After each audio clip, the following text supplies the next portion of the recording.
What's going on, guys? This is Building Blocks, where we talk about crypto and blockchain. Today, I want to talk a little bit about what is Bitcoin. Basically, there's always a lot of questions about what Bitcoin is and what is important about it. And so today, I just want to touch base just a little bit to explain what Bitcoin is, and maybe give you a little bit of insight about that type of technology. So Bitcoin, first of all, is a peer-to-peer algorithm that you're able to transact between people. The main point and main purpose of Bitcoin is to try to bring the money and the power back to the people. It is a fully decentralized currency where there is no one person or one country or government that owns that currency. So what is interesting about it is that it's a peer-to-peer, okay? So where you're able to transact through multiple people through different markets and through multiple different countries, okay? Now, you can argue and say that, you can do that with your bank or financial institution, but in reality, that whole process takes about 14 days, where Bitcoin takes about 45 minutes, and you're able to send money from, say, Canada to the United States to some of your families within 45 minutes, okay, and they're able to withdraw and put it back into their bank account and have no issues with that. What makes it important is that it's fully decentralized. There is no one person or company or government that owns Bitcoin. They might own a Bitcoin, but they don't own Bitcoin. And that's some of the reason as to why financial institutions and banks are scared of it, is that they cannot control it. They can't control the price. They can't control who has it and who doesn't have it. Okay. So what they've done in Canada is that they've classified a lot of cryptocurrencies as commodities, similar to gas, oil, gold, silver, and it makes it a little bit more complicated to get because they want you to see it as more of a security, okay, in the sense that they don't want you to be holding that cryptocurrency or Bitcoin. They want you to have it in a brokerage, and I'll give an example of Newton, ShakePay, something along those lines in Canada, where you're not really, they're like a custodian of your holdings, okay?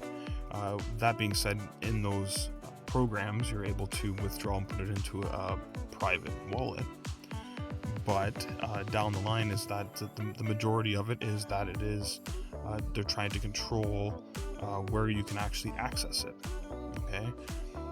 So what is Bitcoin? So Bitcoin itself is money for the people, okay?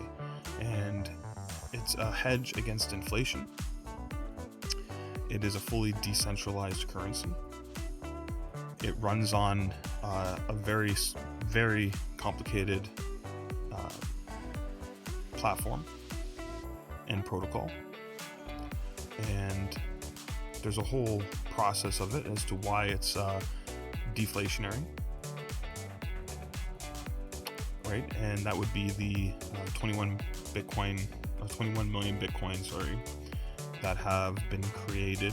I shouldn't even say created, is that they can only be 21 million. There can never be 22 million or 21 million and one.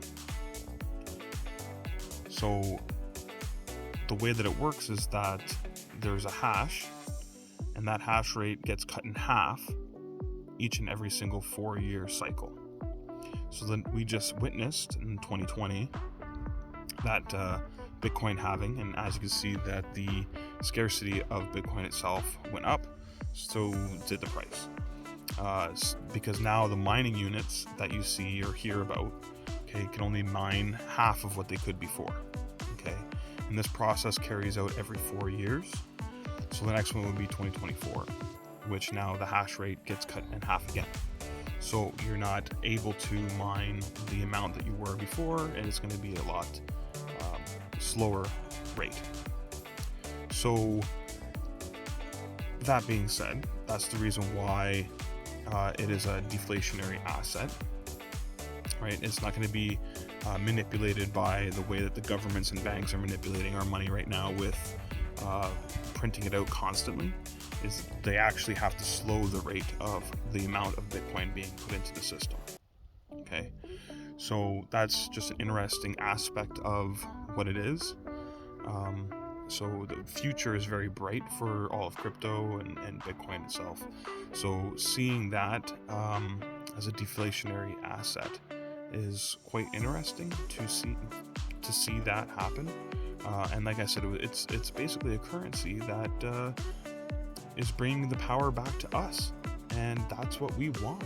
We want to be able to have that power back in our hands and not allow the governments and the banks to control our money, right?